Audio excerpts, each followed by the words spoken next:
What if I told you that Satan isn't who you think he is? What if the figure we've been taught to fear actually has a completely different name, a different story, and serves a purpose that might shock you to your core? Today, at Sigil Sanctum, we're diving deep into Samael, a powerful archangel whose true identity has been buried under centuries of confusion, mistranslation, and deliberate If you're new here, make sure to subscribe for deep dives into the hidden mysteries of the occult and ancient traditions that mainstream religion doesn't want you to know about. Most people know Satan from Hollywood movies, best-selling books, and Sunday sermons as the ultimate enemy of everything good and holy. The red-skinned demon with horns and a pitchfork, the tempter in the garden, the ruler of hell who rebelled against God and was cast down in flames. But here's what's going to blow your mind: the being behind this terrifying reputation. A story that goes back thousands of years before Christianity even existed, and it's nothing like what you've been told. Let me know in the comments where you're watching from. Love connecting with fellow seekers from around the world, who are ready to question everything they thought they knew. Here's what most people don't know, and what religious authorities have kept hidden for centuries. Samael isn't a rebel who fell from grace. He never stopped working for the divine. He's called the angel of death, the left hand of God, the destroyer, and the venom of the Almighty. But he's also one of the highest-ranking angels in heaven, standing closer to God's throne than almost any other being in existence.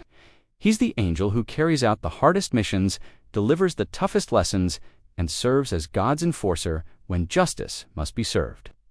Yet somehow, this divine servant became the Satan we've been taught to fear and hate. So how did this transformation happen? How did one of God's most trusted agents become the ultimate symbol of evil? What are Samael's real powers and responsibilities that have been hidden from us? What did the ancient texts actually say about him before they were changed and mistreated? And most importantly, what does his transformation from divine servant to demonic enemy tell us about how those in power have manipulated our understanding of good and evil for their own purposes? We're about to uncover the shocking truth about the angel who burns with divine fire. And by the end of this video, you'll never think about Satan the same way again. To understand who Samael really is, we need to journey back to his origins in ancient Jewish texts that were written centuries and sometimes millennia before the New Testament was even conceived. Unlike the oversimplified Satan story that most people have been fed, Samael appears in some of the oldest and most sacred religious writings in human history. And in these original sources, he's not a fallen rebel plotting against God. He's one of the Almighty's most trusted, powerful, and essential servants. The name Samael first appears in the first book of Enoch, which dates back over 2,000 years and was considered scripture by early Christians and Jews alike. It also shows up prominently in the Zohar, the foundational text of Jewish mystical tradition known as Kabbalah, and in countless passages throughout the Talmud, which is the vast collection of Jewish law and wisdom. But here's what's crucial.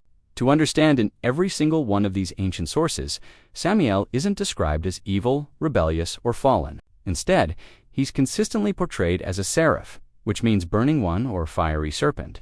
And seraphs aren't just any angels, they're the highest-ranking celestial beings who stand closest to God's throne, considered the most pure, powerful, and devoted servants in all of creation. But here's where it gets absolutely fascinating, and where we start to see how later religious authorities twisted his true nature. Samael's name literally translates to venom of God, poison of God, or blindness of God. Now, before you think that sounds evil, let me explain what this really means. In ancient Hebrew understanding, God's venom or poison wasn't something toxic in the way we think of poison today. Instead, it referred to God's medicine that tastes bitter and burns going down, but ultimately heals and strengthens you. Think of how chemotherapy is technically poison, but it destroys cancer and saves lives. Or how a surgeon's knife cuts and causes pain, but it removes disease and restores health. That's Samael's role in the cosmic order. He's God's medicine, God's surgical instrument, the divine force that brings necessary pain for ultimate healing.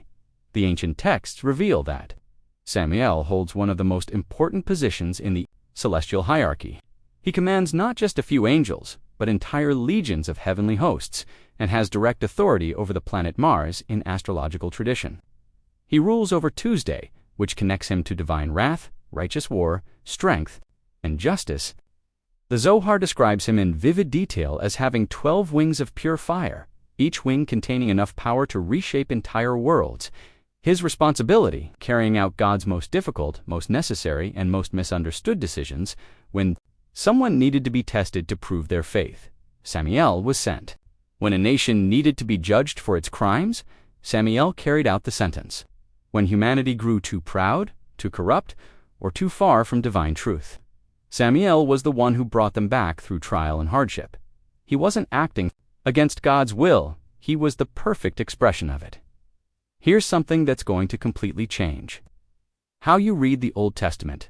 Many biblical scholars now believe that Samael was the mysterious angel who wrestled with Jacob all night by the river. This wasn't some random encounter, it was Samael testing Jacob's determination and worthiness to become Israel, the father of God's chosen people. Jacob didn't just survive the encounter, he earned a blessing and a new name. That's how tests work. They're brutal, they're transformative, and they ultimately elevate those who pass them. Samael was also very likely the angel of death who swept through Egypt during the final plague, killing the firstborn children.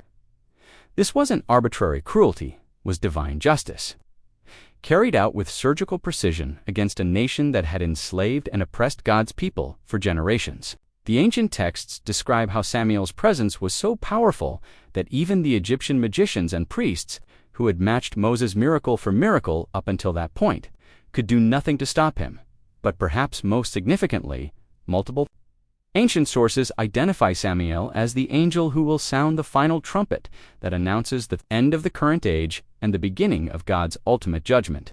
He's not bringing about the apocalypse because he's evil, he's doing it because it's his sacred duty as God's ultimate enforcer and the cosmic agent of necessary transformation. During the Second Temple period, roughly from 500 BCE to 70 CE, and especially during the rise of early Christianity in the 1st and 2nd centuries, religious thinkers began wrestling with what theologians call the problem of theodicy. Where does suffering and evil come from? Why do bad things happen to good people? Why does a loving God allow pain, injustice, and tragedy? This philosophical crisis led to a massive shift in how people understood figures like Samael. Instead of seeing him as God's necessary agent of tough love, divine justice, and spiritual growth through trial, religious authorities found it much easier to explain suffering by creating a scapegoat. They began portraying Samael not as someone carrying out God's will, but as someone who had rebelled against it. This theological sleight of hand solved their problem. They could maintain that challenging and painful aspects of divine will onto a fallen angel who is now working against God rather than for him. This transformation wasn't immediate. Different religious traditions, different regions, and different time periods kept different aspects of Samael's original nature alive. The Gnostic Christians, for example, some Jewish mystical traditions continued to honor Samael's true role even as mainstream Christianity was demonizing him. But as Christianity became the official religion of the Roman Empire and developed increasingly centralized authority, the simpler, more politically useful story of a fallen angel rebelling against God became the dominant narrative. It was easier to control people if you could point to an external enemy. Difficult challenges as divine gifts. It was more convenient for religious and political authorities if people feared and rejected the testing aspects of spiritual development, rather than understanding them as necessary steps on the path to wisdom and strength. The real tragedy is that this theological transformation stripped humanity of one of the most profound spiritual teachings in ancient wisdom, that our greatest challenges, our deepest trials, and our most difficult experiences are often the very forces working most powerfully for our ultimate growth and enlightenment. By turning Samael from divine teacher into demonic enemy, we lost the understanding that what appears to be opposition might actually be the universe's way of making us stronger, wiser, and more capable of handling the responsibilities that come. With spiritual maturity, the transformation of Samael into the popular idea of Satan represents one of the biggest cover-ups in religious history. And nowhere is this more obvious than in how modern movies, TV shows, and books have completely twisted his true nature. What we see in popular culture today isn't just entertainment tits. the final stage of a centuries-long campaign to hide Samael's real identity and purpose from humanity. Let's start with how Hollywood has portrayed Satan, because this reveals just how far we've drifted from the truth. In movies like The Exorcist, Rosemary's Baby, and The Omen, Satan is shown as pure evil, a force that exists only to corrupt, destroy, and drag souls to hell, than to make people suffer. But here's what's shocking. None of these characteristics match what the ancient texts actually say about Samael, not one. Even more telling is John Milton's Paradise Lost, which is probably the most influential Satan story ever written.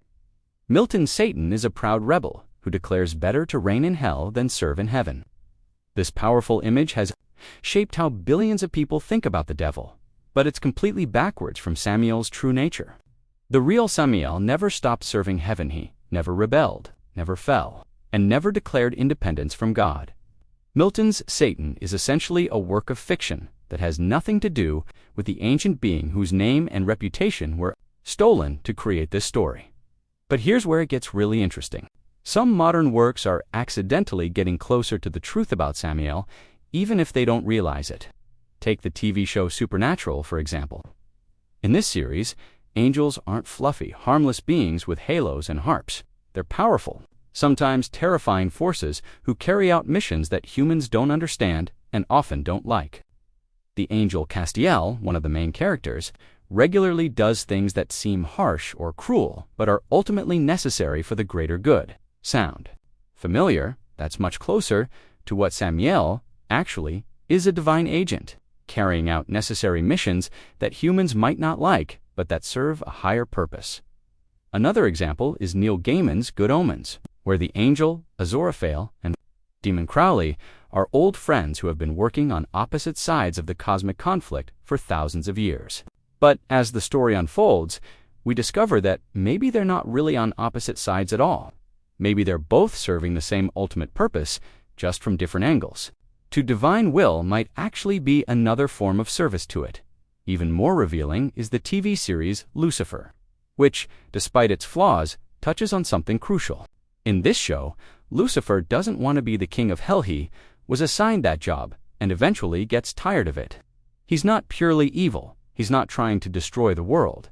He's a complex being carrying out a role that nobody else wants to do, but that serves an important function in the cosmic order. Again, this is much closer to Samael's real story than the traditional Satan narrative. The tragedy is that by turning Samael into Satan, we've lost one of the most important spiritual teachings in human history. We've been taught to fear and reject the very forces that are designed to help us grow. When challenges come into our lives, when we face difficult tests or painful experiences, then recognizing them as opportunities for growth sent by divine wisdom. Think about it this way. Every hero's journey in literature and mythology involves the hero facing challenges. And wiser. The dragon the hero must face isn't really the enemy, it's the catalyst that transforms them from ordinary person into hero. That's exactly what Samael represents in the spiritual realm. He's not the villain of the story, he's the force that creates heroes.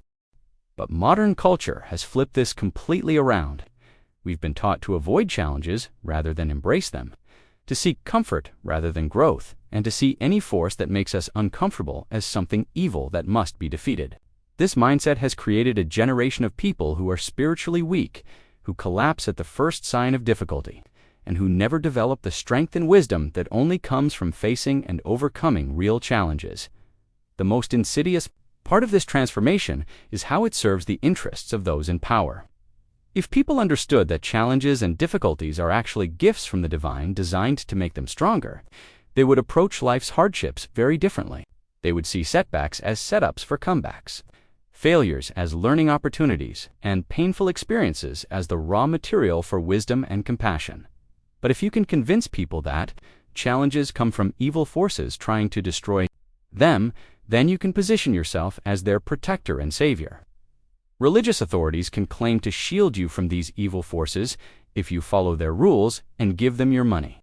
Political leaders can promise to protect you from the enemies they claim are causing your problems.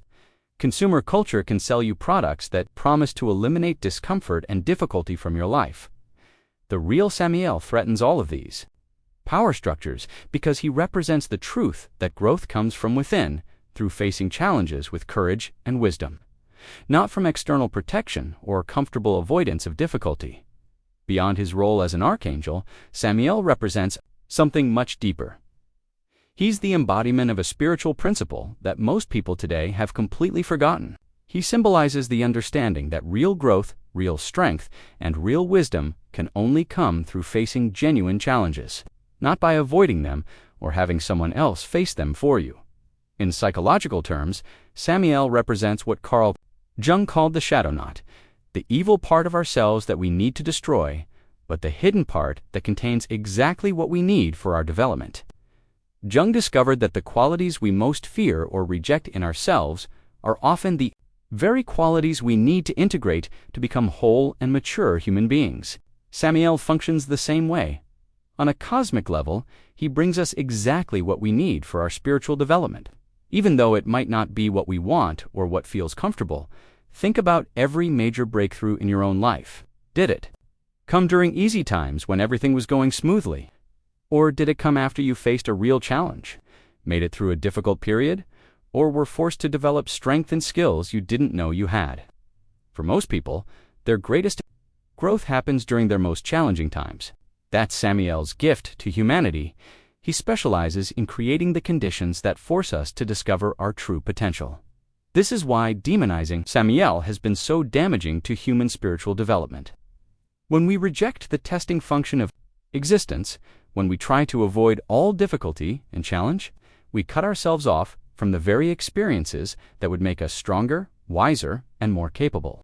We stay spiritually weak and dependent on others instead of developing our own inner strength and wisdom. The danger isn't in Samael's energy itself. The danger is in misunderstanding it. When we face challenges and assume they're attacks from evil forces, we waste our energy fighting against the very experiences that could transform us. But when we recognize challenges as opportunities for growth, as divine tests designed to reveal and develop our hidden potential, then we can work with these forces instead of against them. True spiritual maturity means having the courage to face whatever tests life brings us, knowing that each challenge is perfectly designed to help us grow in exactly the ways we need to grow. It means understanding that the universe isn't trying to destroy us. It's trying to forge us into something stronger and more beautiful than we could ever become without the pressure and heat of real challenges. If learning about Samael's true nature has opened your eyes to how much hidden wisdom exists behind the stories we've been told, then you're ready to dive deeper into the mysteries that Sigil Sanctum explores.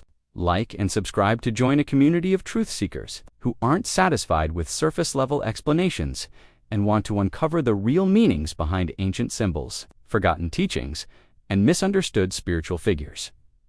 Every week, we dig into topics that challenge everything you thought you knew about religion, mythology, and the occult, from the secret meanings of biblical stories to the hidden powers of ancient symbols. From the real history of forbidden knowledge to the practical applications of mystical wisdom, we're here to help you separate truth from propaganda and discover the profound teachings that have been hidden in plain sight. Don't let anyone else tell you what to believe about the spiritual realm. Do your own research, ask your own questions, and develop your own understanding based on evidence and ancient wisdom rather than modern fear and control. The truth is out there, but you have to be brave enough to seek it. Until next time, remember that your greatest challenges might be your greatest teachers. And what appears to be opposition might actually be the universe preparing you for something greater than you can imagine. Stay curious, stay brave, and keep seeking the truth. Before you go, I want to hear from you. In the comments below, tell me, what's the biggest challenge you're facing right now? And how might you approach it differently if you saw it as a divine test designed to help you grow rather than an attack meant to destroy you? Also, what other misunderstood spiritual figures would you like us to explore? There are so many beings, symbols, and teachings that have been twisted by centuries of fear and misinterpretation. From Lilith to Baphomet, from the real meaning of the pentagram to the hidden wisdom in fairy tales, there's an entire universe of suppressed knowledge waiting to be rediscovered. And if this video has helped you see Satan and spiritual challenges in a completely new light, share it with someone who needs to hear this message. The more people who understand these deeper truths, the harder it becomes for anyone to manipulate us through fear and ignorance. Remember, knowledge is power, but only when it's acted upon. Don't just collect interesting information, use these insights to transform how you approach your own spiritual journey and the challenges that come with it.